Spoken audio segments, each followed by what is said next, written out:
천한 것이 어딜 와. 네가 오면 손님들 앞에서 쪽팔려서 어떡해.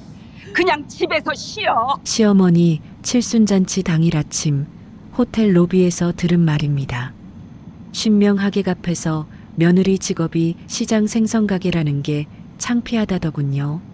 저는 조용히 고개를 끄덕이고 호텔을 나왔습니다. 그리고 주차장에서 전화 한 통을 걸었죠. 35년입니다. 새벽 3시에 일어나 생선 떼다 팔아서 시동생 유학비 8천만 원, 시누이 결혼자금 1억 2천만 원, 이번 칠순잔치 호텔 뷔페 10명에 1,500만 원까지 전부 제가 냈습니다. 비린내 나는 손으로 번 돈으로요. 그런데 시어머니는 몰랐습니다. 오늘 호텔 예약이 전부 제 이름으로 되어 있다는 걸요. 제가 전화 한 통이면 50명분 뷔페가 통째로 사라진다는 걸요. 죄송합니다. 예약자 본인 요청으로 행사가 취소되었습니다. 10분 후 부재중 전화 100통이 미친 듯이 쏟아지기 시작했습니다. 하지만 진짜 지옥은 그 다음이었습니다. 돌아가신 친정어머니 서랍장에서 발견한 낡은 편지 묶음. 거기엔 제가 35년간 상상조차 못했던 시어머니의 악행이 적혀 있었습니다. 우리 엄마가 갑자기 병들어 돌아가신 진짜 이유가요. 비린내 나는 천한 며느리 돈은 필요하면서 얼굴은 보기 싫다던 시댁. 그들의 처참한 최후가 어떻게 됐을까요? 오늘은 25년간 시댁에 4억을 바친 48살 며느리가 시어머니 칠순날 천한년은 오지마 라는 말을 듣고 전화 한 통으로 모든 걸 뒤집어버린 이야기입니다. 비린내 나는 손으로 번 돈은 받으면서 얼굴 보기 싫다는 게 어떤 기분인지 영상 끝까지 함께 해주세요. 새벽 3시 알람이 울리기도 전에 눈이 떠졌습니다. 오늘은 시어머니 김말순 여사의 칠순잔치가 있는 날이었어요. 저는 25년간 하루도 빠짐없이 이 시간에 일어났습니다. 수산시장에서 생선을 떼어다 파는 일이 제 평생 직업이었으니까요. 어둠 속에서 옷을 주섬주섬 챙겨 입으며 생각했습니다. 오늘 하루만큼은 시장에 안 나가도 되는 날이에요. 그런데도 몸이 저절로 새벽에 깨어나더군요. 25년이라는 세월이 뼈에 새겨놓은 습관이었죠. 저는 부엌으로 가서 물 한 잔을 마시며 창밖을 바라봤습니다. 시동생 태호 유학비 8천만 원, 시누이 태연이 결혼자금 1억 2천만 원, 이번 칠순잔치 호텔 뷔페 50명분 1,500만 원. 전부 제가 낸 돈이었어요. 새벽마다 얼음물에 손을 담그고 생선 비늘을 긁어내고 비린내를 온몸에 배게 하며 번 돈이었습니다. 문득 5년 전에 돌아가신 친정어머니 생각이 났어요. 엄마는 평생 고생만 하다 갑자기 병이 드셔서 세상을 떠나셨습니다. 돌아가시기 전에 제 손을 꼭 잡으시며 하셨던 말씀이 떠올랐어요. 순자야, 시집살이 힘들어도 참아라. 엄마가 미안하다. 그때는 그 말씀이 무슨 뜻인지 몰랐습니다. 그냥 어머니들이 흔히 하시는 당부련이 했어요. 저는 눈시울을 훔치며 혼잣말을 했습니다. 엄마는 평생 고생만 하다 가셨는데 나라도 시어머니한테 효도 잘해야지. 저는 정성껏 준비해둔 옷을 꺼내 입었습니다. 한 달 전에 백화점에서 산 연보라색 한복이었어요. 거울 앞에 서서 옷매무새를 가다듬으며 생각했습니다. 오늘만큼은 시어머니가 고맙다는 말 한마디 해주시지 않을까? 25년 동안 단 한 번도 듣지 못한 말이었지만 칠순잔치 날만큼은 기대해도 되지 않을까 싶었어요. 호텔에 도착한 건 오전 10시였습니다. 로비에는 이미 하객들이 하나둘 모여들고 있었어요. 저는 시어머니를 찾아 두리번거렸습니다. 그때 시어머니 김말순이 차가운 표정으로 제 앞에 나타나셨어요. 시어머니는 아무 말 없이 제 팔을 잡아 끌어 로비 구석으로 데려가셨습니다. 어머니, 왜 그러세요? 저는 영문도 모른 채 끌려갔어요. 시어머니가 주위를 살피더니 낮은 목소리로 말씀하셨습니다. 천한 것이 어디로 와. 네가 오면 손님들 앞에서 쪽팔려서 어떡해. 그냥 집에서 쉬어. 저는 귀를 의심했습니다. 지금 내가 뭘 들은 거지. 심장이 쿵 하고 내려앉는 것 같았어요. 어머니, 지금 무슨 말씀을. 못 알아들어? 비린내 나는 년이 여기 있으면 하객들이 뭐라고 생각하겠냐고. 분수를 알아야지, 분수를. 네가 이 자리에 어울려? 시어머니의 눈빛은 차갑기 그지없었습니다. 마치 길에서 마주친 벌레를 보는 것 같은 눈이었어요. 그때 시누이 태연이가 다가왔습니다. 저는 속으로 다행이다 싶었어요. 태연이가 말려주겠지. 그 결혼자금 1억 2천만 원을 내가 대줬으니까. 언니, 엄마 말이 맞아. 비린내 나는 사람이 있으면 하객들이 뭐라고 생각하겠어. 언니 손에서 아직도 생선 냄새 나는 거 알지? 태연이가 코를 찡그리며 말했습니다. 저는 무의식적으로 제 손을 내려다봤어요. 25년간 생선을 만져온 이 손. 아무리 씻어도 비린내가 빠지지 않는 이 손. 이 손으로 번 돈으로 내 결혼식을 올렸는데 시동생 태호도 옆에 서 있었습니다. 저는 태호를 바라봤어요. 유학비 8천만 원. 미국에서 공부할 수 있게 해준 게 누구 돈인데. 태호는 제 눈을 피하며 고개를 돌렸습니다. 아무 말도 하지 않았어요. 침묵이 답이었습니다. 저는 마지막으로 남편 김태수를 찾았습니다. 25년을 함께 산 남편이었어요. 태수가 저쪽에서 걸어오고 있었습니다. 저는 간절한 눈빛으로 남편을 바라봤어요. 제발, 제발 내 편을 들어줘. 여보, 어머니가 나보고. 태수가 제 말을 끊었습니다. 어머니 말씀 들어. 오늘 하루만 참아. 왜 자꾸 일을 키우려고 그래? 그 순간 제 가슴 속에서 무언가가 뚝 하고 끊어지는 소리가 들렸습니다. 25년 결혼 생활 동안 한 번도 들어보지 못한 소리였어요.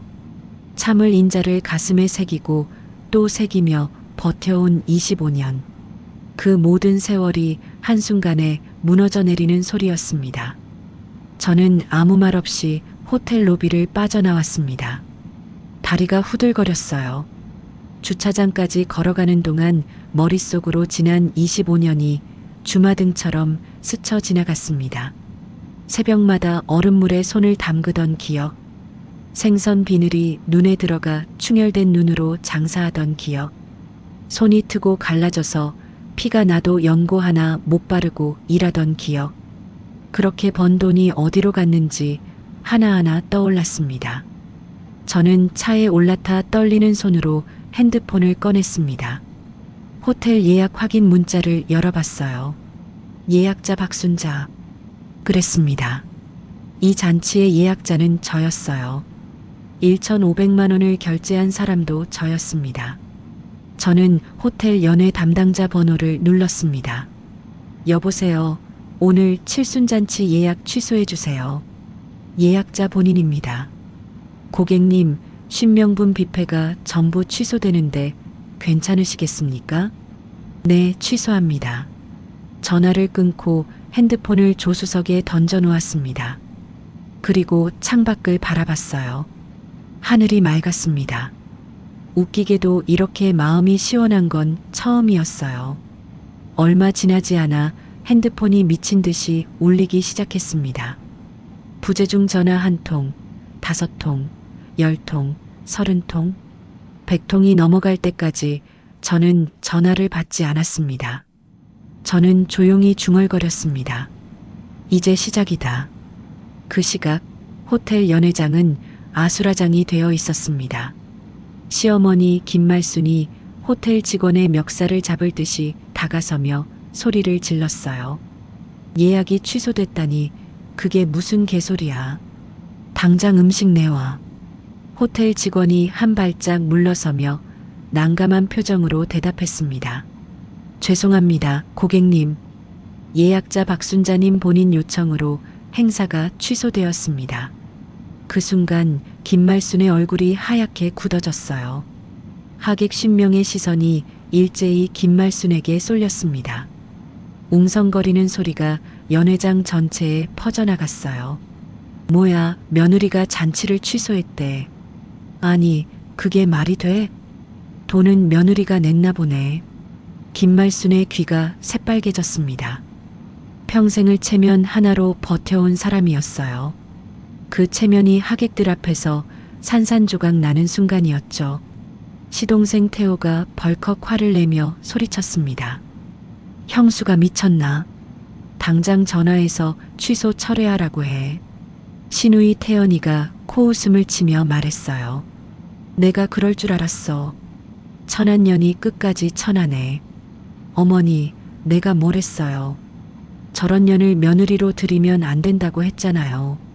태연이는 제 결혼자금 1억 2천만 원을 누가 대줬는지 까맣게 잊은 모양이었습니다. 아니, 애초에 고마워한 적이 없었는지도 몰라요. 남편 태수가 허겁지겁 핸드폰을 꺼내 제게 전화를 걸었습니다. 1번, 2번, 3번. 저는 받지 않았어요. 10번, 20번, 30번. 여전히 받지 않았습니다. 태수의 얼굴이 점점 일그러졌어요. 결국 태수가 호텔을 뛰쳐나갔습니다. 집으로 향하는 거였죠. 저는 이미 집에 돌아와 있었습니다. 25년간 모아둔 서류들을 꺼내 식탁 위에 펼쳐놓고 있었어요. 통장, 보험증서, 적금 만기 서류, 그리고 제 이름으로 된 부동산 서류까지. 이 모든 게 새벽마다 비린내를 맡으며 번 돈이었습니다. 시댁 식구들은 이 돈을 당연하게 가져갔어요. 마치 제가 돈 버는 기계인 것처럼요. 현관문이 쾅 하고 열렸습니다. 태수가 숨을 헐떡이며 들어왔어요. 얼굴이 벌겋게 달아올라 있었습니다. 야, 박순자. 너 지금 뭐 하는 짓이야? 당장 호텔에 가서 사과해. 저는 서류를 정리하던 손을 멈추지 않았습니다. 처음으로 남편의 눈을 똑바로 쳐다봤어요. 싫어. 태수의 눈이 휘둥그레졌습니다. 25년 동안 한 번도 들어보지 못한 대답이었으니까요. 뭐라고? 지금 네가 뭐라고 했어? 싫다고 했어. 못 들었어? 태수가 제 팔을 확 잡아챘습니다. 소나기에 힘이 들어갔어요. 아팠지만 저는 눈 하나 깜짝하지 않았습니다. 어머니 칠순잔치를 망쳐놓고 싫다고? 네가 지금 제정신이야? 저는 팔을 뿌리쳤습니다. 25년 동안 당신 가족 먹여 살린 게 나야. 시동생 유학비, 시누이 결혼자금, 이 집 대출금, 이번 잔치 비용까지 전부 다 내가 냈어. 근데 나는 천에서 얼굴도 비추면 안 된대. 태수가 말문이 막힌 듯 우물쭈물했습니다. 할 말이 없으면 사람은 화를 내게 되어 있어요. 그건 가족이니까 당연히. 당연하다고? 내 피와 땀이 당연해? 그때 현관문이 또다시 쾅 하고 열렸습니다.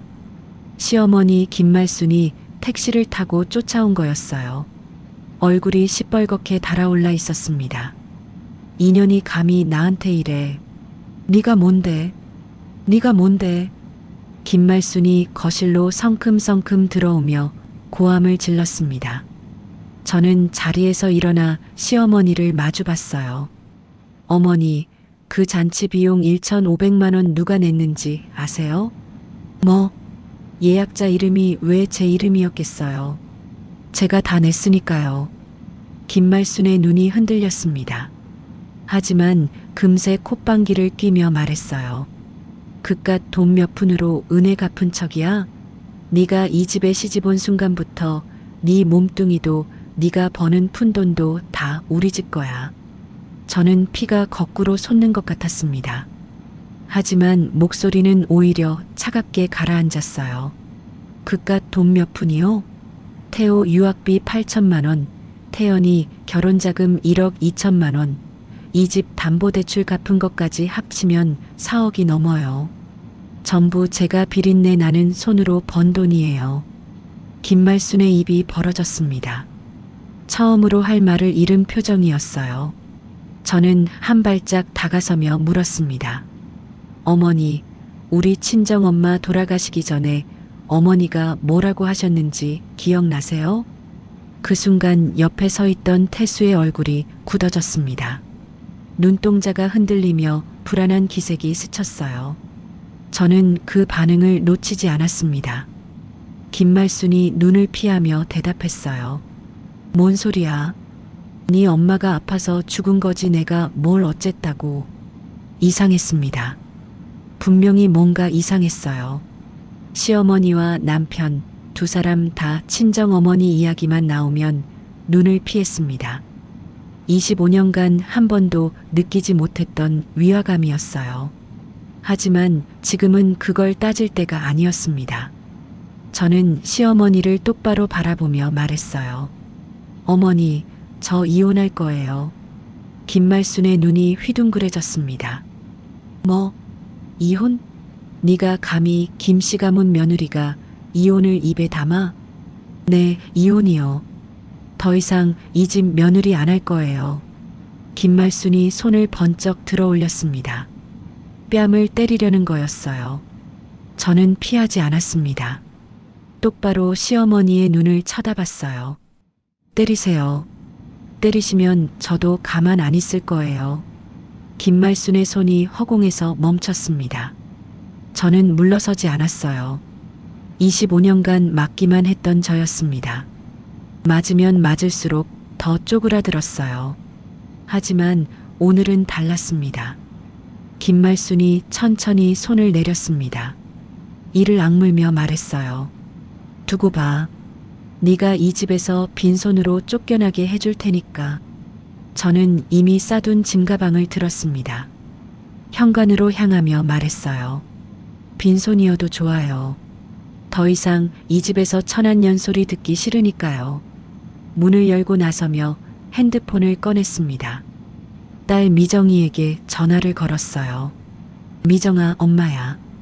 오늘부터 내 집에서 며칠만 있어도 될까? 전화기 너머로 딸의 목소리가 들렸습니다. 엄마, 무슨 일이야? 일단 와. 어서 와. 저는 뒤도 돌아보지 않고 걸었습니다. 25년간 살았던 집이었어요. 하지만 한 번도 제 집이었던 적은 없었습니다. 딸 미정의 집에서 일주일을 보냈습니다. 미정이는 아무것도 묻지 않았어요. 그저 따뜻한 밥을 차려주고 이불을 덮어주고 옆에 앉아 손을 잡아줬습니다. 23밖에 안 된 어린 딸이 48 엄마를 위로하고 있었어요. 저는 그 일주일 동안 거의 말을 하지 않았습니다. 멍하니 창밖만 바라보는 날이 많았어요. 25년이라는 세월이 자꾸만 머릿속을 맴돌았습니다. 어느 날 미정이가 조심스럽게 말했어요. 엄마, 외할머니 집 정리해야 하지 않아? 5년째 그냥 뒀잖아. 맞는 말이었습니다.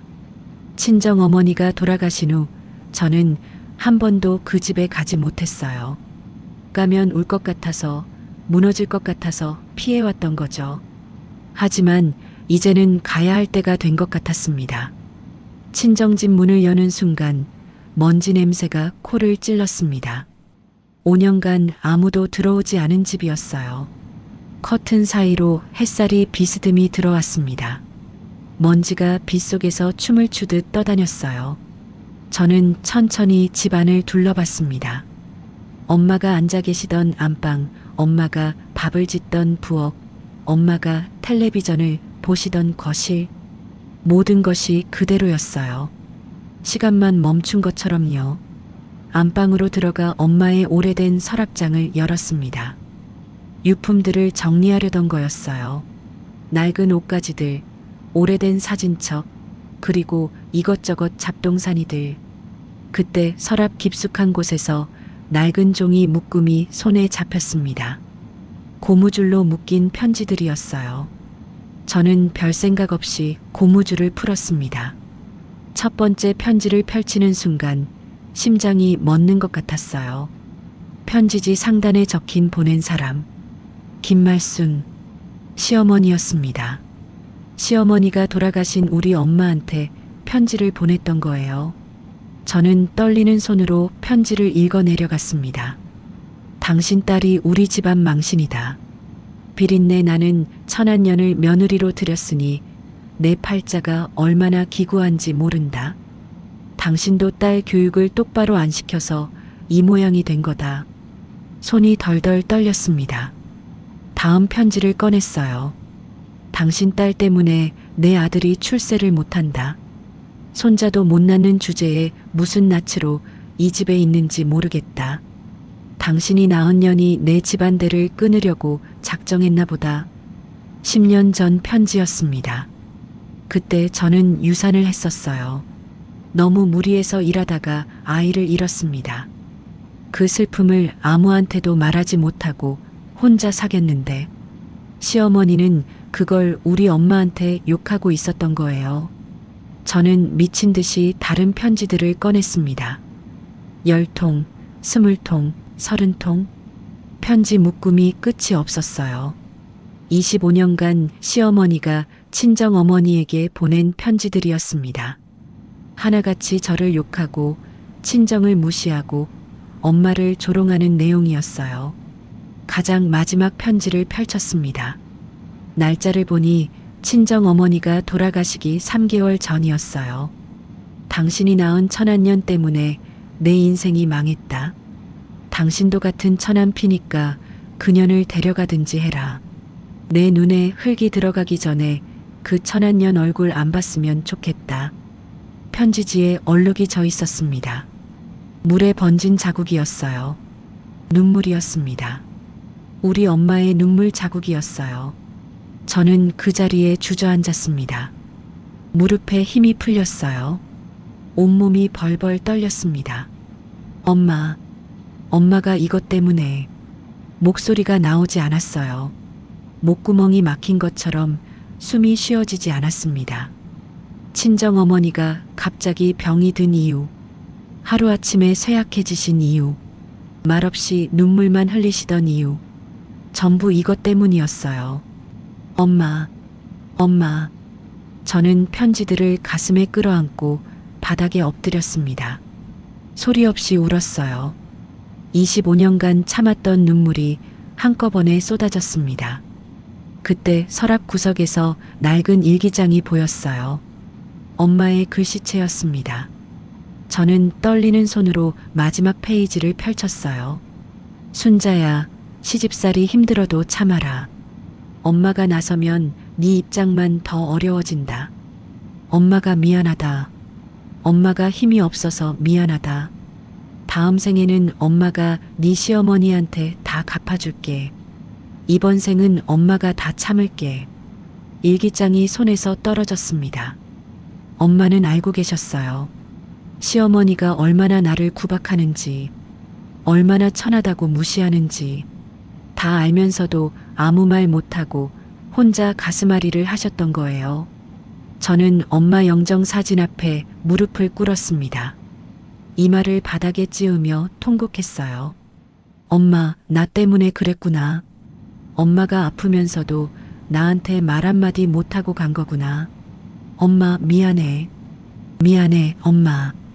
그날 밤 저는 친정집에서 날이 셀 때까지 울었습니다. 눈물이 마를 때까지 울고 또 울었어요. 다음 날 아침 저는 편지 묶음을 들고 시댁으로 향했습니다. 눈이 퉁퉁 부어 있었지만 상관없었어요. 해야 할 말이 있었습니다. 시댁에 도착하니 시어머니와 남편이 거실에 앉아 있었어요. 저를 보자 김말순이 인상을 찌푸렸습니다. 뭐야, 이제 정신이 좀 들었어? 어디서 쏘다니다 이제야 와? 저는 대답 대신 편지 묶음을 시어머니 앞에 내려놓았습니다. 어머니, 이게 뭔지 아시죠? 김말순의 얼굴이 하얗게 질렸어요. 옆에 있던 태수가 편지를 보더니 고개를 푹 숙였습니다. 역시 알고 있었던 거예요. 둘 다 알고 있었습니다. 우리 엄마가 돌아가신 게 병 때문인 줄 알았어요. 저는 목소리가 떨렸지만 끝까지 말했습니다. 근데 아니었어요. 어머니가 보낸 이 편지들 때문에 우리 엄마가 가슴앓이를 하다 돌아가신 거예요. 어머니가 우리 엄마를 죽인 거나 다름없어요. 김말순이 버럭 소리를 질렀습니다. 그건 네 엄마가 약해서 그런 거지. 내가 뭘 어쨌다고. 그깟 편지 몇 장에 죽은 건 네 엄마 문제야. 저는 시어머니의 눈을 똑바로 쳐다봤어요. 어머니, 저는 어머니한테 천하다는 소리 들으면서도 25년을 참았어요. 저한테 한 건 용서할 수도 있어요. 근데 우리 엄마는요? 우리 엄마한테 왜 그러셨어요? 김말순이 말문이 막혔습니다. 저는 태수를 돌아봤어요. 태수는 여전히 고개를 숙인 채 제 눈을 마주치지 못했습니다. 당신도 알고 있었지? 알면서 아무 말도 안 했지? 태수가 어깨를 움츠렸어요. 대답 없는 게 대답이었습니다. 저는 편지 묶음을 다시 집어들었습니다. 이제 용서 같은 거 없어요. 절대로. 당신들이 내 엄마한테 한 짓 평생 갚아받을 거예요. 저는 돌아섰습니다. 뒤에서 김말순이 소리쳤어요. 야, 이년아. 어딜 가? 저는 멈추지 않았습니다. 대답 대신 문을 닫았어요. 쾅! 그 소리가 25년간의 침묵을 깨는 소리였습니다. 시댁을 나온 다음 날, 저는 친정어머니 산소를 찾아갔습니다. 5월의 햇살이 따사로웠어요. 산소 주변에는 잡초가 무성하게 자라 있었습니다. 5년 동안 제대로 돌보지 못한 죄스러움에 가슴이 먹먹했어요. 저는 무릎을 꿇고 잡초를 뽑기 시작했습니다. 한 움큼, 두 움큼. 손이 흙투성이가 됐지만 멈추지 않았어요. 엄마, 나야. 순자. 목소리가 떨렸습니다. 엄마, 나 이제 안 참을 거야. 25년 동안 참고 또 참았는데 이제는 못 참겠어. 엄마 목까지 당당하게 살 거야. 지켜봐, 엄마. 바람이 살랑 불어왔어요. 마치 엄마가 대답하는 것 같았습니다. 그때 옆 산소에서 누군가 제 이름을 불렀어요. 순자 아니가? 고개를 돌리니 낯익은 얼굴이 보였습니다. 단정하게 흰 머리를 빗어 넘긴 할머니 한 분이 서 계셨어요. 정복순 이모. 정복순 이모는 친정 어머니의 어린 시절 친구였습니다. 어렸을 때 자주 우리 집에 오셔서 이모라고 불렀어요. 결혼하고 나서는 뵐 일이 없었는데 이렇게 만나다니. 정복순 이모가 산소 쪽으로 걸어오셨습니다. 네 엄마 장례식 때 내가 왔었는데 니는 못 봤지. 사람이 너무 많아서. 이모, 죄송해요. 제가 정신이 없어서. 아이고, 죄송하긴. 네 엄마가 죽기 전에 나한테 네 걱정을 얼마나 했는지 모른다. 저는 가슴이 철렁 내려앉았습니다. 엄마가요? 뭐라고 하셨는데요? 정복순 이모가 제 옆에 앉으셨어요. 주름진 손으로 제 손을 잡으셨습니다. 네 엄마가 그러더라. 우리 순자가 시집살이가 너무 힘든 것 같은데 내가 힘이 없어서 아무것도 못 해준다고. 그 말하면서 울었어. 네 엄마가. 목이 메었습니다. 또다시 눈물이 쏟아질 것 같았어요. 네 시어머니가 사람이 독하다고 그러더라. 니한테도 모질게 굴고 나한테도 편지를 보내서. 이모도 그 편지 알고 계셨어요? 정복순 이모가 고개를 끄덕이셨습니다. 알지. 네 엄마가 나한테 다 털어놨어. 근데 네 엄마가 그러더라. 순자한테는 절대 말하지 마라. 순자가 알면 시댁에서 더 힘들어진다고. 엄마는 끝까지 저를 지키려고 하셨던 거예요. 자기 가슴에 비수를 품으면서까지요. 저는 참았던 눈물을 쏟아냈습니다. 정복순 이모가 제 등을 토닥여 주셨어요. 울어라, 울어. 실컷 울어. 한참을 울었습니다. 정복순 이모는 아무 말 없이 곁에 앉아 계셨어요. 그 침묵이 오히려 위로가 됐습니다. 눈물이 좀 그치자 저는 그동안의 일을 털어놓았어요. 칠순잔치 날 있었던 일, 편지를 발견한 일, 이혼을 결심한 일까지 정복순 이모는 끝까지 들어주셨습니다. 이야기가 끝나자 정복순 이모가 입을 여셨어요. 내가 네 엄마 대신 한마디 하마. 저는 이모를 바라봤습니다. 순자야, 네 손으로 25년 장사했으면 실력은 있는 거 아니가. 생선 보는 눈, 손님 대하는 법, 다 네 몸에 배어 있잖아. 네 이름으로 가게 한번 차려봐라. 이모, 저 이제 48이에요. 이 나이에 무슨 가게를요? 48이 어때서? 인생 이모작이라는 말 못 들었나? 네 엄마가 나한테 남긴 말이 있어.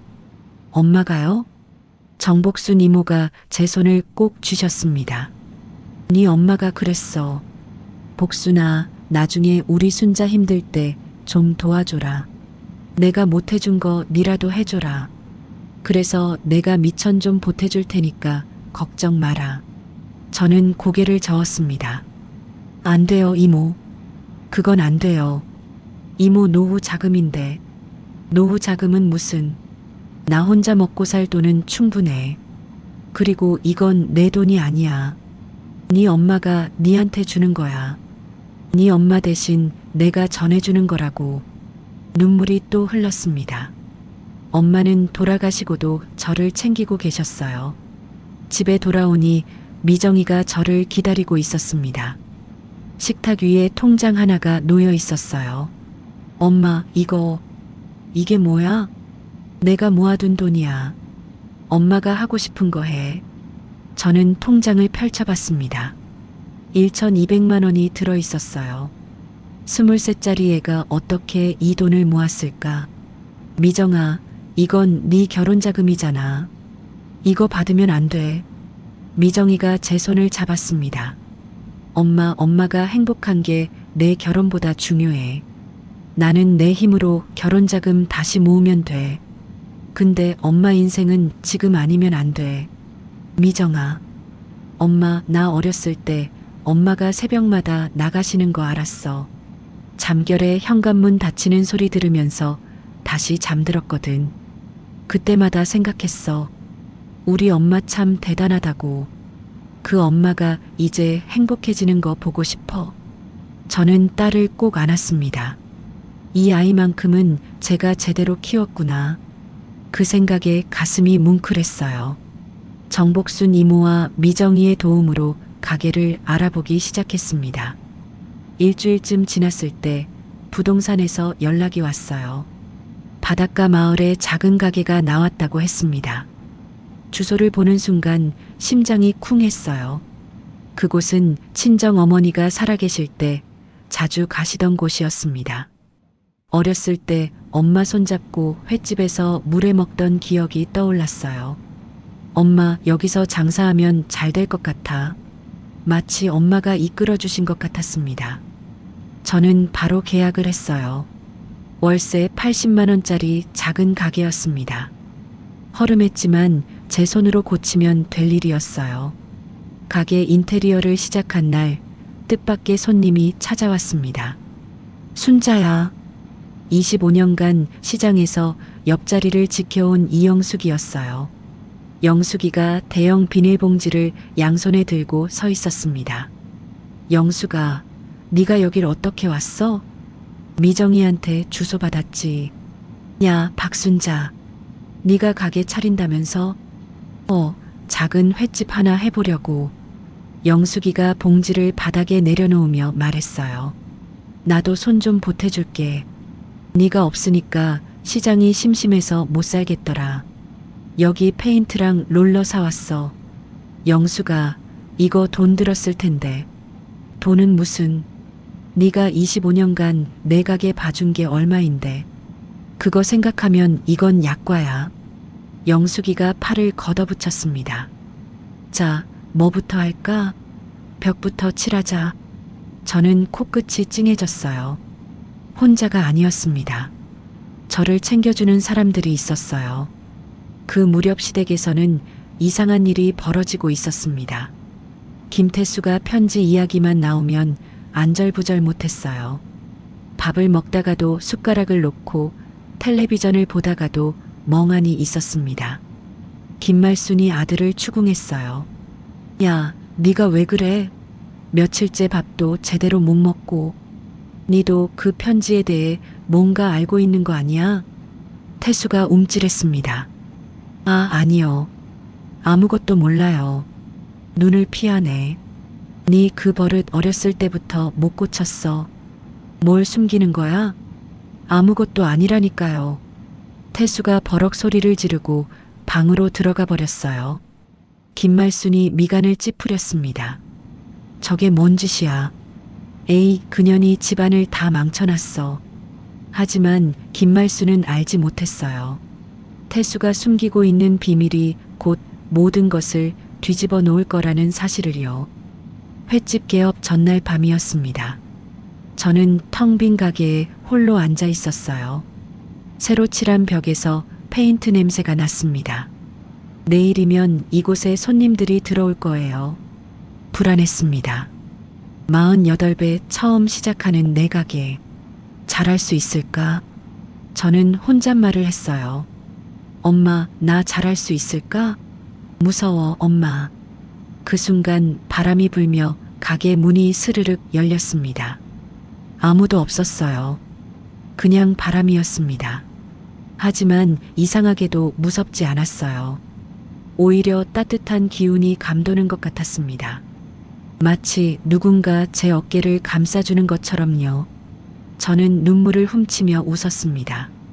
엄마가 온 거야? 나 지켜보고 있는 거야? 대답 대신 또 한 번 바람이 불어왔어요. 문풍지가 살랑 흔들렸습니다. 저는 자리에서 일어나 가게 안을 둘러봤습니다. 벽에 걸린 액자 하나가 눈에 들어왔어요. 금잔의 횟집. 친정어머니 이름을 딴 가게 이름이었습니다. 엄마, 내일부터 나 열심히 할게. 엄마 이름 건 가게니까 절대 망하면 안 되겠지? 걱정 마, 엄마. 잘할 수 있어. 나 잘할 수 있어. 저는 두 주먹을 불끈 쥐었습니다. 내일부터 새로운 인생이 시작되는 거예요. 더 이상 누구의 며느리도 누구의 아내도 아닌 그냥 나 박순자로서 사는 삶이요. 횟집을 연 지 6개월이 지났습니다. 금잔의 횟집은 입소문을 타고 손님이 점점 늘어났어요. 처음에는 하루에 서너 팀 오던 손님이 10팀, 20팀으로 늘었습니다. 주말에는 대기줄이 생길 정도였어요. 저는 새벽 4시에 일어나 수산시장에서 싱싱한 생선을 떼어왔습니다. 25년간 해온 일이라 눈 감고도 할 수 있었어요. 좋은 생선을 고르는 눈, 손질하는 손맛, 손님을 대하는 법. 전부 제 몸에 배어 있었습니다. 어느 날 낯선 전화가 걸려왔어요. 안녕하세요. 지역 방송국입니다. 혹시 금잔의 횟집 사장님 되시나요? 네, 맞는데요. 저희가 인생 2막을 시작한 40대 여사장 특집을 준비 중인데요. 사장님 이야기를 듣고 꼭 취재하고 싶었습니다. 심장이 두근거렸어요. 방송이라니. 생선 장사하던 제가 방송에 나간다니. 제가요? 저 같은 사람을요? 네, 사장님. 요즘 사장님 가게가 지역에서 화제예요. 인생 역경을 딛고 새 출발하셨다는 이야기가 많은 분들께 용기를 줄 것 같습니다. 저는 잠시 망설였어요. 하지만 떠오르는 얼굴이 있었습니다. 친정어머니. 엄마 이름을 건 가게를 더 많은 사람들에게 알릴 수 있는 기회였어요. 알겠습니다. 하겠습니다. 방송 촬영 당일 가게 앞에 카메라가 세워졌습니다. 저는 평소처럼 앞치마를 두르고 생선을 손질했어요. 카메라가 돌아가는데도 손은 멈추지 않았습니다. 25년간 해온 일이니까요. PD가 질문을 던졌어요. 사장님, 가게 이름이 금잔의 횟집인데 특별한 의미가 있나요? 저는 잠시 손을 멈추고 카메라를 바라봤습니다. 이 횟집 이름은 제 친정 어머니 이름이에요. 박금자. 어머니가 살아계실 때 늘 말씀하셨어요. 바닷가에 작은 횟집 하나 차리고 싶다고. 어머니가 못다한 꿈을 제가 대신 이루는 거예요. 목이 메었습니다. 눈물이 글썽거렸지만 꾹 참았어요. 어머니가 돌아가시고 5년이 지났는데 지금도 어머니 생각이 많이 나요. 새벽에 생선 떼러 갈 때마다 어머니가 옆에 계신 것 같아요. 순자야, 저건 싱싱한 거고 저건 안 좋은 거다 하고 알려주시는 것 같죠. PD도 스태프들도 조용해졌어요. 카메라만 돌아가고 있었습니다. 제가 48년 살면서 배운 건 하나예요. 돈은 사람을 배신하지 않는다. 제가 새벽마다 흘린 땀, 생선 비린내 맡으며 번 돈은 절대 저를 배신하지 않았어요. 배신한 건 사람이었죠. 방송은 다음 주에 나갔습니다. 그 후로 가게는 더욱 유명해졌어요. 멀리서 일부러 찾아오는 손님도 생겼습니다. 방송이 나간 다음 날 저는 시장 옛 동료들을 횟집에 초대했습니다. 이영숙을 비롯해 25년간 함께 장사하던 아주머니들이 모였어요. 테이블 2개를 붙여놓고 회와 매운탕을 푸짐하게 차렸습니다. 야, 박순자, 니 어제 방송 봤다. 눈물 나더라, 진짜. 영숙이가 맥주잔을 들며 말했어요. 네가 이렇게 성공할 줄 알았다. 그 천한년 소리 듣던 사람이 제일 잘 됐네. 인과응보가 따로 없다. 다른 아주머니들도 거들었습니다. 맞아, 맞아.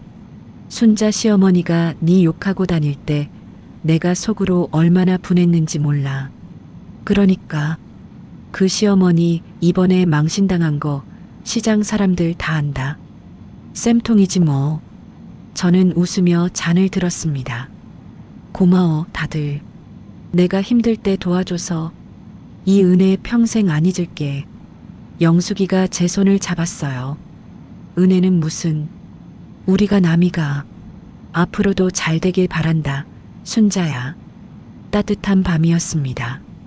처음으로 제가 주인이 되어 사람들을 대접하는 자리였어요. 그 기분이 어떤 건지 말로 표현할 수가 없었습니다. 손님들이 다 돌아가고 미정이가 남았어요. 저와 미정이는 마지막 남은 회를 앞에 두고 마주 앉았습니다. 엄마, 오늘 방송 봤어. 울 뻔했어, 진짜. 뭘 울어? 네 엄마 얼굴에 주름만 가득한데. 엄마. 미정이가 진지한 표정으로 저를 바라봤어요. 엄마, 나 어렸을 때 엄마 손에서 비린내 나는 거 친구들한테 들킬까봐 무서웠어. 저는 가슴이 철렁 내려앉았습니다. 학교에서 애들이 물어보면 어쩌나, 니네 엄마 뭐 하시냐고 물어보면 뭐라고 하나? 그런 생각을 많이 했어. 미정아. 근데 지금은 알아. 미정이가 제 손을 꼭 잡았어요. 그 비린내가 나를 키운 거였어. 엄마가 새벽마다 비린내 맡으면서 번 돈으로 내가 밥 먹고 학교 다니고 여기까지 온 거잖아. 엄마, 나 엄마가 자랑스러워. 눈물이 왈칵 쏟아졌습니다. 저는 딸을 꼭 안았어요. 고마워, 미정아. 고마워. 한참을 안고 있었습니다. 이 아이 하나만큼은 제가 제대로 키웠구나. 그 생각에 가슴이 벅찼어요. 미정이가 돌아가고 저는 혼자 가게를 정리했습니다. 설거지를 하고 테이블을 닦고 바닥을 쓸었어요. 그때 가게 문이 열렸습니다. 손님, 죄송한데 오늘 영업은 끝. 말을 잇지 못했어요. 문 앞에 김태수가 서 있었습니다. 술에 취해 비틀거리고 있었어요. 순자야. 태수가 한 발짝 들어왔습니다. 술 냄새가 코를 찔렀어요. 여기가 네 가게구나. 잘 됐네, 잘 됐어. 당신이 왜 여기 있어요? 어떻게 알고 온 거예요? 방송 봤어. 네가 방송에 나왔더라. 태수가 의자에 털썩 주저앉았습니다. 눈이 충혈되어 있었어요. 순자야, 나 할 말이 있어. 저는 걸레를 내려놓고 태수를 바라봤습니다. 할 말이 있으면 해요. 태수가 한참을 망설였어요. 입술을 달싹거리다가 손으로 얼굴을 감쌌습니다. 그 편지들, 어머니가 네 친정 어머니한테 보낸 거 나도 알고 있었어. 심장이 멈추는 것 같았습니다. 뭐라고요? 나도 알고 있었다고. 귀를 의심했어요. 지금 이 사람이 뭐라고 한 거지? 당신이 알고 있었다고요? 태수가 고개를 푹 숙였습니다. 10년 전에 어머니 방에서 우연히 봤어. 네 친정 어머니한테 보내는 편지 쓰시는 거. 내용도 봤고 저는 다리에 힘이 풀렸어요. 의자를 붙잡고 간신히 버텼습니다. 근데 말하면 일이 커질까봐 그냥 모른 척했어. 네 엄마가 아프실 때도 알면서 가만히 있었어. 10년. 태수는 10년 동안 알고 있었어요. 시어머니가 우리 엄마한테 편지를 보내서 죽도록 괴롭히는 걸 알면서 아무 말도 안 했던 거예요. 당신이 알면서 10년 동안 가만히 있었어요? 목소리가 떨렸습니다. 손이 떨리고 다리가 떨리고 온몸이 떨렸어요. 우리 엄마가 돌아가실 때 당신이 말만 해줬어도 난 엄마한테 더 잘해드릴 수 있었어. 엄마가 왜 아픈지 알았으면 내가 막았을 수도 있었어. 근데 당신은 알면서 숨겼어? 태수가 바닥에 무릎을 꿇었습니다. 미안해, 순자야. 정말 미안해. 미안하다고요? 저는 피가 거꾸로 솟는 것 같았어요. 당신이 사람이야? 진짜 사람 맞냐고? 네 어머니가 내 엄마 죽도록 괴롭히는 거 알면서 입 다물고 있었어? 그게 남편이야? 그게 사람이야? 태수가 고개를 들지 못했습니다. 내가 25년 동안 당신한테 뭐였어요? 밥하는 기계, 돈 버는 기계, 나한테 정이라는 게 조금이라도 있었으면 어떻게 그럴 수 있어요? 목이 찢어질 것 같았어요. 하지만 멈출 수 없었습니다. 당신 때문에 내가 얼마나 힘들었는지 알아요? 시어머니한테 천한년 소리 들을 때 당신이 한 번이라도 막아줬어요? 안 그랬잖아. 매번 참아 그 말만 했잖아. 태수가 고개를 조아렸습니다. 다시 시작하자, 순자야. 내가 잘못했어. 이제라도 잘할게. 저는 그 모습을 물끄러미 내려다봤어요. 한때 사랑했던 사람. 25년을 함께한 사람. 하지만 지금 저 모습은 너무나 낯설었습니다. 당신을 원망하지도 않아요. 저는 차갑게 말했습니다. 원망도 감정이 남아있어야 하는 거니까. 당신은 이제 내 인생에서 아무런 의미도 없는 사람이에요. 태수의 어깨가 축 처졌습니다. 이혼 서류는 변호사한테 맡겼어요. 다음 주에 법원에서 봐요. 저는 돌아서서 가게 문을 활짝 열었습니다. 나가요. 영업 끝났어요. 태수가 비틀거리며 일어났어요. 문 앞에서 멈칫하더니 뒤를 돌아봤습니다. 하지만 저는 눈도 마주치지 않았어요. 태수가 어둠 속으로 사라졌습니다. 저는 빈 가게에 홀로 남았어요. 창밖으로 가로등 불빛이 보였습니다. 오랫동안 그 자리에 서 있었어요. 눈물도 나오지 않았습니다. 분노도 슬픔도 아닌 텅 빈 감정만 남았어요. 엄마, 그 사람도 알고 있었대요. 알면서 아무 말도 안 했대요. 혼잣말이 흘러나왔습니다. 엄마, 나 이제 어떡해요? 대답은 없었어요. 가게 안에는 침묵만 가득했습니다. 이혼 조정 기일을 일주일 앞둔 어느 날이었습니다. 저는 횟집에서 점심 장사를 준비하고 있었어요. 평소처럼 회를 썰고 매운탕 육수를 끓이고 반찬을 세팅했습니다. 그때 배달 오토바이 소리가 멈추더니 누군가 가게 문을 열었어요. 우체부였습니다. 금잔의 횟집 박순자 사장님 맞으시죠? 등기 우편이요. 저는 손을 앞치마에 닦으며 우편을 받았습니다. 발신인을 보는 순간 눈이 휘둥그레졌어요. 법률사무소? 봉투를 뜯었습니다. 안에 두꺼운 서류가 들어 있었어요. 첫 장 상단에 굵은 글씨가 적혀 있었습니다. 손해배상 청구 소장. 심장이 철렁 내려앉았어요. 원고란에는 김말순, 김태호, 김태연, 시어머니와 시동생, 시누이 이름이 나란히 적혀 있었습니다. 저는 떨리는 손으로 내용을 읽어내려갔어요. 피고 박순자는 원고 김말순의 칠순잔치 당일 호텔 예약을 고의로 취소하여 원고에게 심각한 정신적 충격을 가하였다. 이로 인해 원고는 수치심과 모욕감에 시달렸으며 현재까지 정신과 치료를 받고 있다. 이에 치료비 및 위자료 5천만 원을 청구한다. 소장이 손에서 떨어졌습니다. 5천만 원. 그 사람들이 나한테 5천만 원을 달라고 소송을 건 거예요. 25년간 그 집안에 4억 넘게 갖다 바친 내가 거꾸로 돈을 물어내라니. 저는 의자에 털썩 주저앉았습니다.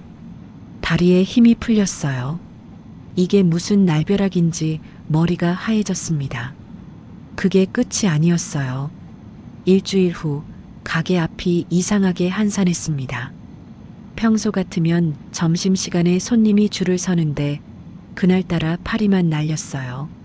저는 불안한 마음에 가게 밖으로 나가봤습니다. 그리고 눈앞의 광경에 그 자리에 얼어붙었어요.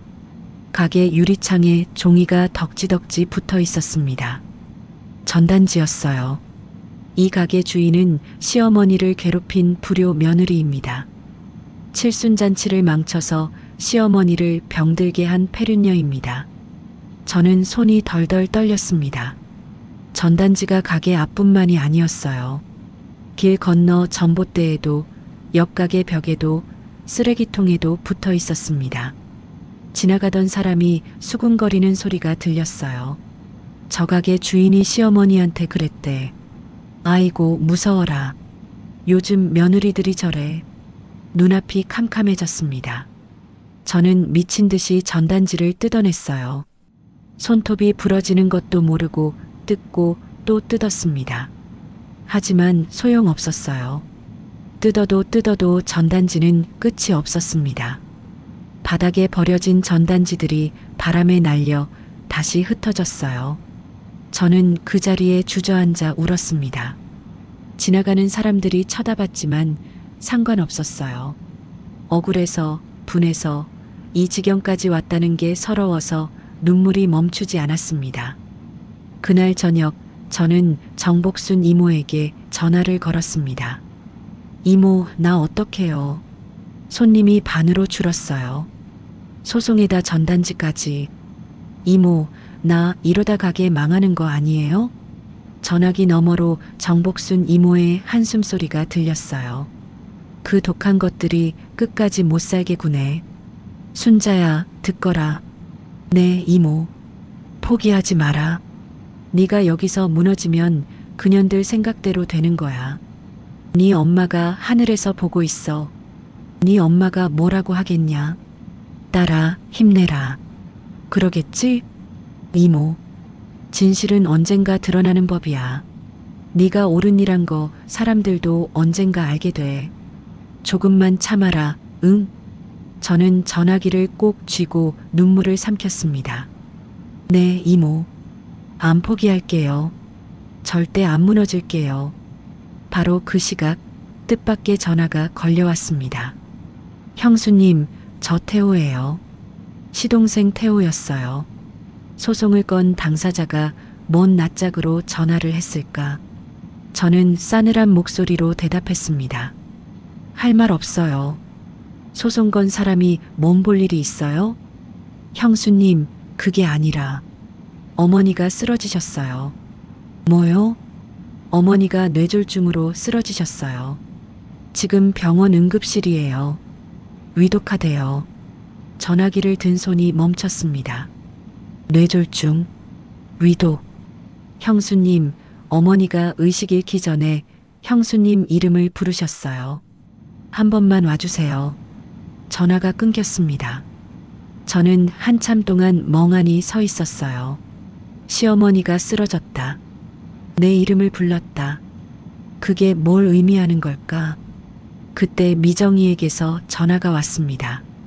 태호가 미정이한테도 연락한 모양이었어요. 엄마, 나 들었어. 병원 가면 안 돼. 미정아, 그 할머니가 엄마한테 뭘 했는데?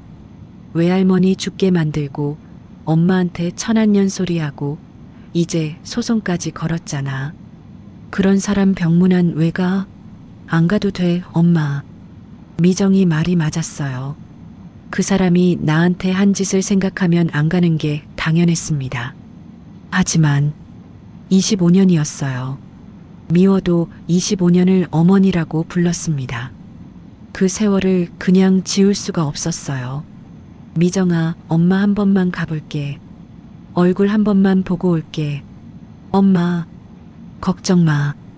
금방 올게. 저는 전화를 끊고 가게 문을 닫았습니다.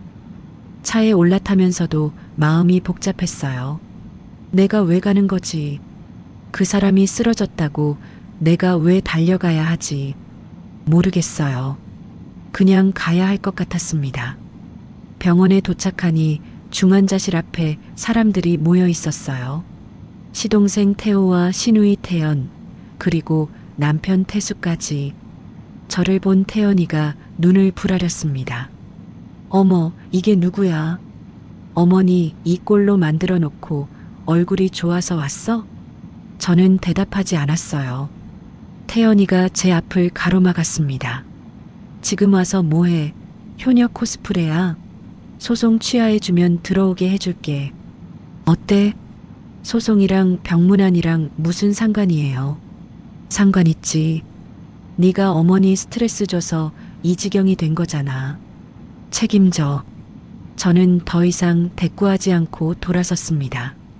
여기 온 게 바보 같았어요. 이 사람들은 끝까지 이 모양인 거예요.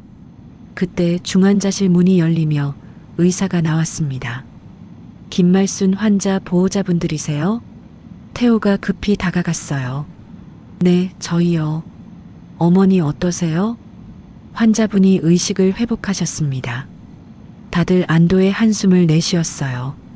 의사가 말을 이었습니다. 그런데 환자분이 깨어나시자마자 순자 불러라. 순자한테 할 말이 있다고 하십니다. 순자 씨가 누구시죠? 모두의 시선이 저에게 쏠렸습니다. 태연이가 어이없다는 표정을 지었어요. 뭐, 어머니가 왜 전현을 찾아요? 저도 당황스러웠습니다. 시어머니가 나를 왜 찾는 거지? 의사가 저를 바라봤어요. 순자 씨 되시나요? 환자분이 계속 찾으십니다. 들어가 보시겠어요? 저는 잠시 망설였습니다. 태연이와 태호가 노려보고 있었어요. 하지만 상관없었습니다. 네, 들어갈게요. 병실 문을 열고 들어갔습니다. 시어머니가 침대에 누워 계셨어요. 온몸에 관이 연결되어 있었습니다. 70년 인생을 체면과 허세로 살아온 사람. 지금 그 모습은 너무나 초라해 보였어요. 제가 다가가자 시어머니가 흐릿한 눈으로 저를 바라봤습니다. 입술이 달싹거렸어요. 자야. 어머니, 저예요. 시어머니가 불편한 손으로 제 손목을 잡았습니다. 힘이 하나도 없었어요. 내 방, 장롱 밑에 금고가 있어. 금고요? 거기, 니한테 줄 게 있어. 꼭 봐라. 어머니, 무슨 금고예요? 뭐가 들어있는데요? 시어머니의 눈에 눈물이 고였습니다. 처음 보는 모습이었어요. 25년 동안 단 한 번도 시어머니가 우는 걸 본 적이 없었습니다. 다, 거기 있어. 보면, 알아. 그 말을 끝으로 시어머니의 눈이 스르륵 감겼습니다. 다시 의식을 잃은 거예요. 저는 시어머니의 손을 내려놓고 병실을 나왔습니다. 머릿속이 복잡했어요. 금고. 시어머니가 왜 갑자기 금고 이야기를 한 걸까? 거기에 뭐가 들어있길래? 저는 병원을 나서며 시댁으로 향했습니다. 가슴이 이상하게 두근거렸어요. 뭔가 큰일이 터질 것 같은 예감이 들었습니다. 시댁에 도착했습니다. 현관 비밀번호는 25년 동안 한 번도 바뀌지 않았어요. 문을 열고 들어가니 집안에 인기척이 없었습니다. 다들 병원에 있는 거겠죠. 저는 곧장 시어머니 방으로 향했습니다. 방문을 열자 익숙한 냄새가 코를 찔렀어요. 25년간 수없이 드나들던 방이었습니다. 청소하고 빨래 개켜놓고 이불 정리하던 곳이었어요. 장롱 앞에 섰습니다. 무릎을 꿇고 장롱 밑을 들여다봤어요. 깊숙한 구석에 뭔가 있었습니다. 손을 뻗어 끌어당기니 먼지 쌓인 금고가 나왔어요. 작은 다이얼 금고였습니다. 25년간 이 집에 살면서 한 번도 본 적 없는 물건이었어요. 이게 뭐지? 저는 금고를 테이블 위에 올려놓았습니다. 다이얼을 돌려봤지만 열리지 않았어요. 비밀번호가 필요했습니다. 뭘까? 시어머니가 쓸만한 번호가 뭐가 있을까? 저는 시어머니 생일을 눌러봤습니다. 415. 찰칵. 금고가 열렸어요. 안에 종이 묶음이 가득 들어 있었습니다. 저는 떨리는 손으로 서류들을 꺼냈어요. 첫 번째 서류를 펼치는 순간 심장이 멈추는 것 같았습니다. 전당포 영수증? 영수증에 적힌 품목을 읽어 내려갔어요. 24K 금목걸이 1돈, 24K 금반지 2돈, 비단 이불 세트, 자개장 1점. 이건 제 혼수 목록이었습니다. 25년 전 결혼할 때 친정 어머니가 빚까지 내서 마련해 주신 혼수품들. 금목걸이는 엄마가 평생 모은 돈으로 사주신 거였어요. 비단 이불은 외할머니 때부터 내려오던 거였고요. 시집 오고 얼마 안 돼서 다 어디 갔나 했더니 시어머니가 전당포에 맡긴 거였습니다. 저는 다른 영수증들도 꺼냈어요. 10장, 20장, 30장. 전부 제 혼수품이었습니다. 하나도 빠짐없이 전당포로 갔더군요. 손이 덜덜 떨렸습니다. 서류 더미 속에서 메모지 한 장이 나왔어요. 시어머니 글씨였습니다. 천한 집안 혼수가 우리 집에 있으면 재수 없다. 전당포에 맡기고 그 돈으로 태호 학원비 냈다. 태연이 결혼 혼수도 이 돈으로 보탰다. 눈앞이 하얘졌습니다. 우리 엄마가 빚내서 마련해준 혼수. 그게 시동생 학원비로 시누이 결혼 혼수로 갔어요. 25년 동안 저는 아무것도 모르고 살았습니다. 이건 우리 엄마가 평생 모아서 해준 예단이었는데 목소리가 떨렸어요. 금목걸이, 금반지, 비단 이불. 이걸 전당포예요? 그때 뒤에서 발소리가 들렸습니다. 돌아보니 태수가 서 있었어요. 병원에서 따라온 모양이었습니다. 그건 뭐야? 나도 처음 보는 건데. 태수가 다가와 영수증들을 들여다봤어요. 얼굴이 하얗게 질렸습니다. 어머니가 이런 짓을. 저는 허탈하게 웃었습니다. 25년 동안 나는 혼수 다 어디 갔나 했어요. 시어머니한테 물어봐도 그런 거 본 적 없다고 하시길래 이사하면서 잃어버린 줄 알았지. 근데 아니었네요. 태수가 바닥에 주저앉았어요. 순자야, 미안해. 진짜 미안해. 미안하다고요? 저는 메모지를 태수 앞에 던졌습니다. 우리 엄마가 빚내서 마련한 혼수가 당신 동생 학원비로 당신 누이 결혼 혼수로 갔네요. 당신 어머니가 직접 쓴 메모예요. 읽어봐요. 태수가 메모지를 집어들었습니다. 읽어 내려가던 얼굴이 일그러졌어요. 이건 너무. 저 시집 올 때 우리 엄마가 뭐라고 하셨는지 알아요? 순자야, 엄마가 해줄 게 이것밖에 없다. 이것만큼은 평생 간직해라. 그러셨어요. 근데 그게 시어머니 손에 들어가자마자 전당포로 갔네요. 저는 서류와 영수증을 전부 챙겼습니다. 이거 변호사한테 전달할 거예요. 이혼 재판이랑 시댁이 건 소송에 증거로 제출할 거예요. 태수가 벌떡 일어났어요. 잠깐만. 그건 좀. 왜요? 무서워요? 저는 태수를 똑바로 바라봤습니다. 25년 동안 당신 가족이 나한테 한 짓, 이제 세상이 알게 될 거예요. 각오하세요. 며칠 후 시동생 태호와 시누이 태연이 횟집으로 찾아왔습니다. 가게 문을 박차고 들어오더니 제 앞에 털썩 무릎을 꿇었어요. 난생 처음 보는 광경이었습니다. 형수님, 제발이요. 소송 취하할게요. 제발 그 서류들 세상에 알리지 말아주세요. 태호가 사정을 했어요. 저는 팔짱을 끼고 내려다봤습니다. 소송 취하요? 나한테 5천만 원 내놓으라고 했던 사람들이? 태연이가 울먹였습니다. 형수, 아니 언니. 내가 잘못했어. 전단지 뿌린 것도 내가 한 거야. 미안해. 정말 미안해. 미안하다고요? 저는 코웃음을 쳤어요. 25년 동안 나한테 천한년 비린내 난다. 쪽팔리다. 그러더니 이제 와서 무릎이요? 그게 무릎 꿇을 일이에요? 태연이가 고개를 조아렸습니다. 언니, 내가 잘못했어. 언니 돈으로 내가 시집간 거였어. 언니 혼수로 내가 결혼 혼수 장만한 거였어. 나 그거 진짜 몰랐어. 몰랐다고요? 저는 가슴에 치미는 분노를 삼켰습니다. 알았으면 달라졌을 것 같아요? 당신들은 처음부터 날 사람으로 안 봤잖아요. 밥하는 기계, 돈 버는 기계, 재산날 부려먹을 일꾼. 그게 나였잖아요. 태호가 바닥에 이마를 찧었어요. 형수님, 한 번만 봐주세요. 이거 세상에 알려지면 저희 다 끝나요. 제발이요. 저는 한참 동안 그들을 내려다봤습니다. 25년간 나를 멸시하던 사람들, 천한년 비린내 난다고 코를 막던 사람들, 지금 그들이 내 앞에 무릎을 꿇고 있었어요. 일어나요. 저는 차갑게 말했습니다.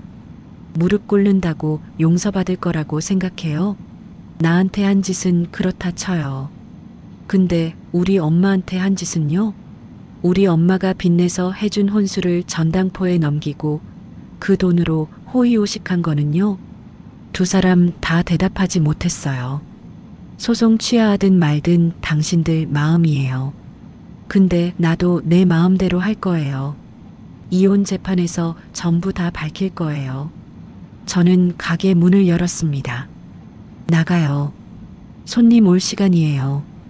이혼 재판 당일이 되었습니다. 법원 복도는 사람들로 붐볐어요. 저는 변호사와 함께 법정으로 들어갔습니다. 반대편에는 태수가 앉아 있었어요. 눈이 마주쳤지만 저는 바로 고개를 돌렸습니다. 재판이 시작되었어요. 제 변호사가 증거 서류를 제출했습니다. 25년간 제가 시댁에 쓴 돈 내역서, 시동생 유학비 8천만 원, 시누이 결혼자금 1억 2천만 원, 집 대출금, 생활비, 칠순잔치 비용까지 총 4억이 넘었어요. 그리고 금고에서 나온 전당포 영수증들, 시어머니가 쓴 메모까지. 판사가 서류를 검토하며 미간을 찌푸렸습니다.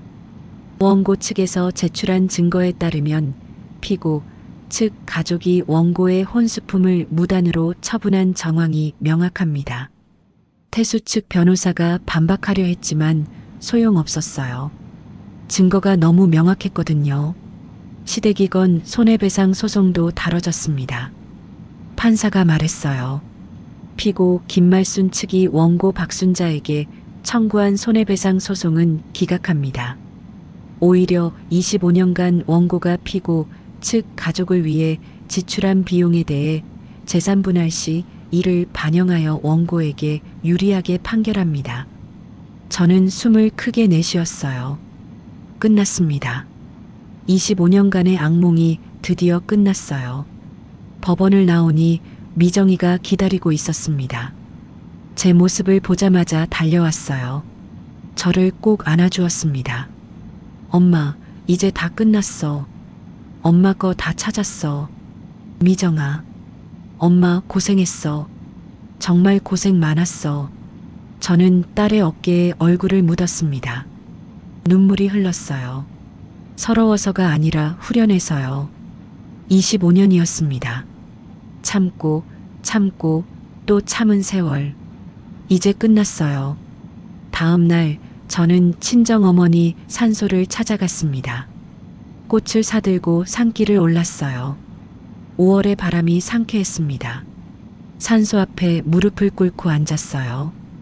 꽃을 올려놓고 두 손을 모았습니다. 엄마, 나야. 순자. 바람이 살랑 불어왔어요. 엄마, 나 이혼했어. 이제 자유야. 목소리가 떨렸습니다. 엄마가 해준 혼수 있잖아. 그거 시어머니가 전당포에 넘겼더라. 25년 만에 알았어. 근데 이제 다 찾았어. 재판에서 다 인정받았어. 눈물이 흘렀어요. 엄마, 미안해. 엄마가 빚내서 해준 거였는데 내가 지키지 못해서 미안해. 근데 이제 엄마 원통함 풀었어. 엄마 목까지 잘 살게. 바람이 세차게 불었습니다. 마치 엄마가 대답하는 것 같았어요.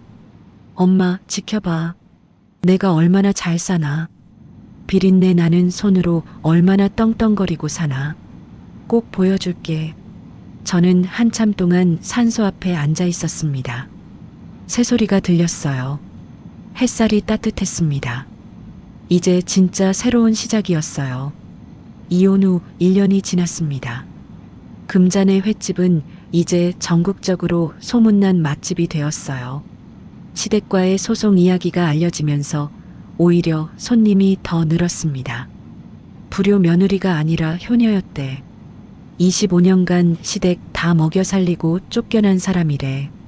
그 시어머니가 며느리 혼수까지 전당포에 넣었대. 세상에 그런 인간이 어딨어. 입소문이 입소문을 낳았어요. 일부러 멀리서 찾아오는 손님도 생겼습니다. 어떤 분은 제 손을 잡으며 사장님 이야기 듣고 힘받았어요 라고 하셨어요. 저는 더 이상 천한 며느리가 아니었습니다. 당당한 횟집 사장님이었어요. 비린내 나는 손으로 제 인생을 다시 일으켜 세운 사람이었습니다. 어느 봄날 오후였습니다. 점심 장사가 끝나고 가게를 정리하는데 문이 열렸어요. 고개를 드는 순간 저는 그 자리에 얼어붙었습니다. 휠체어를 탄 시어머니 김말순이었어요. 간병인의 도움을 받아 가게 안으로 들어오고 있었습니다. 1년 만이었어요. 뇌졸중 후유증으로 몸의 반이 마비됐다는 소식은 들었습니다. 하지만 직접 보니 충격이었어요. 70년 인생을 체면과 허세로 살아온 사람. 손님들 앞에서 며느리 뺨 때리던 사람. 그 사람이 휠체어에 쪼그라들어 앉아 있었습니다. 저는 잠시 망설였어요. 그러다 천천히 시어머니 앞에 다가가 의자에 앉았습니다. 어머니, 어쩐 일이세요? 김말순이 떨리는 손으로 품에서 봉투 하나를 꺼냈어요. 간병인이 도와서 제 앞에 내밀었습니다. 이건 네 엄마 혼수. 내가 찾아왔다. 전당포에서. 저는 봉투를 열어봤습니다. 안에 금목걸이가 들어있었어요. 25년 전 친정어머니가 평생 모은 돈으로 사주신 그 목걸이. 엄마가 제 목에 직접 걸어주시며 순자야, 이건 평생 간직해라 하셨던 그 목걸이. 전당포에 넘어갔던 줄 알았는데 내가 잘못했다. 김말순의 눈에 눈물이 고였습니다. 70년 인생에서 처음 보는 눈물이었어요. 네 엄마한테도, 네한테도 내가 잘못했다. 목이 메었습니다. 하지만 저는 담담하게 대답했어요. 어머니, 저는 어머니를 미워하지 않아요. 김말순이 고개를 들었습니다. 근데 다시 가족이 될 수는 없어요. 용서는 해도 잊을 수는 없어요. 어머니가 우리 엄마한테 한 짓, 저한테 한 짓, 그건 평생 잊지 못해요. 김말순이 천천히 고개를 끄덕였어요. 그래, 네 말이 맞다. 저는 자리에서 일어났습니다. 어머니, 잠깐만 기다리세요. 주방으로 들어가 매운탕을 끓였어요. 친정 어머니가 가르쳐 주신 레시피대로 고춧가루 넣고 마늘 넣고 된장 풀고 25년간 잊지 않고 간직해온 엄마의 손맛이었습니다. 뚝배기에 담아 시어머니 앞에 내밀었어요. 이거 드시고 가세요.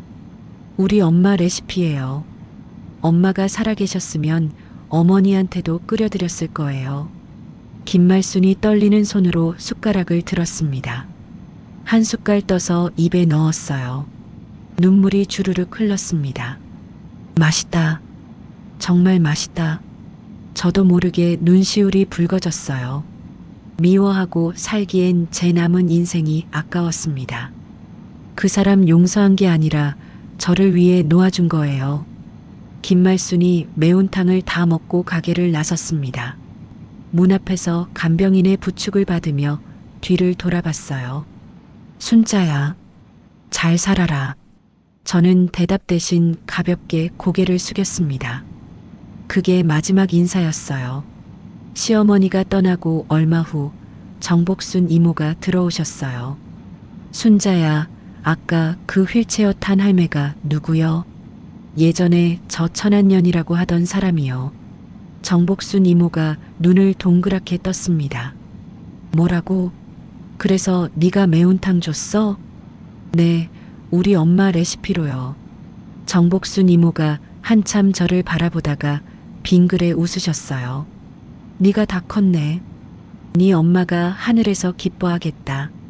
내 딸 잘 컸다고 자랑하고 다니겠다. 이모가 제 등을 토닥여 주셨습니다. 따뜻했어요. 엄마 손처럼요. 저녁 무렵 미정이가 가게에 찾아왔습니다. 그런데 혼자가 아니었어요. 젊은 남자분과 함께였습니다. 엄마, 미정이가 활짝 웃으며 다가왔어요. 엄마, 나 결혼해요. 좋은 사람 만났어. 뭐? 결혼? 미정이가 옆에 서 있는 남자를 끌어당겼습니다. 인사드려요. 저희 엄마예요. 남자가 공손히 허리를 숙였어요. 안녕하세요, 어머니. 김준혁이라고 합니다. 미정 씨와 결혼을 약속했습니다. 예의 바른 청년이었어요. 눈빛이 맑고 선했습니다. 저는 예비사위의 손을 잡았어요. 우리 딸 행복하게 해주세요. 네, 어머니. 약속드립니다. 대신 저는 눈에 힘을 주며 말했습니다. 우리 딸한테 천하다는 소리 하면 나한테 죽어요. 알았죠? 준혁이 당황한 표정을 지었어요. 미정이가 깔깔 웃었습니다. 엄마, 준혁이 그런 사람 아니야. 걱정 마. 그래도 미리 말해둬야지. 우리 미정이 금지옥엽이야. 함부로 하면 안 돼. 네, 어머니. 명심하겠습니다. 준혁이 다시 한번 허리를 숙였어요. 저는 웃으며 두 사람을 바라봤습니다. 미정이가 환하게 웃고 있었어요. 그 모습이 어린 시절 제 모습 같았습니다. 시집갈 때 꿈에 부풀어 있던 23세 저요. 제 딸은 저처럼 살지 않을 거예요. 제가 지켜줄 테니까요. 손님이 모두 빠진 저녁이었습니다. 저는 가게 문을 닫으려고 걸레로 테이블을 닦고 있었어요. 그때 문이 열렸습니다. 손님, 죄송한데 오늘 영업은... 말을 잇지 못했어요. 문 앞에 할머니 한 분이 서 계셨습니다. 멈칫했어요. 심장이 쿵 뛰었습니다.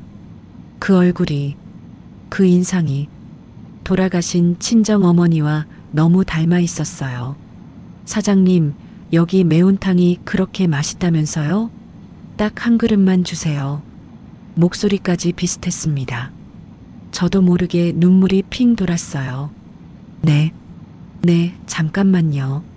저는 주방으로 들어가 매운탕을 끓였습니다. 고춧가루 넣고 마늘 넣고 된장 풀고 엄마가 가르쳐 주신 대로요. 매운탕을 저으면서 혼잣말이 흘러나왔어요. 엄마, 나 이제 괜찮아. 눈물이 뺨을 타고 흘렀습니다. 엄마 덕분에 여기까지 왔어. 엄마가 해준 매운탕, 이제 내가 세상 사람들한테 끓여주고 있어. 엄마 이름 건 가게에서 창밖을 바라봤어요. 어둠 속에서 별이 하나 반짝이고 있었습니다. 엄마 고마워. 사랑해. 저는 눈물을 훔치고 매운탕을 들고 나갔습니다. 할머니 손님 앞에 뚝배기를 내려놓았어요. 맛있게 드세요. 할머니가 한 숟갈 떠서 드시더니 환하게 웃으셨습니다. 아이고, 맛있다. 우리 엄마가 끓여주던 맛이야. 저도 웃었어요.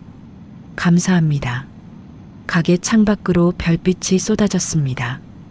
봄바람이 살랑 불어왔어요. 저는 이제 괜찮습니다.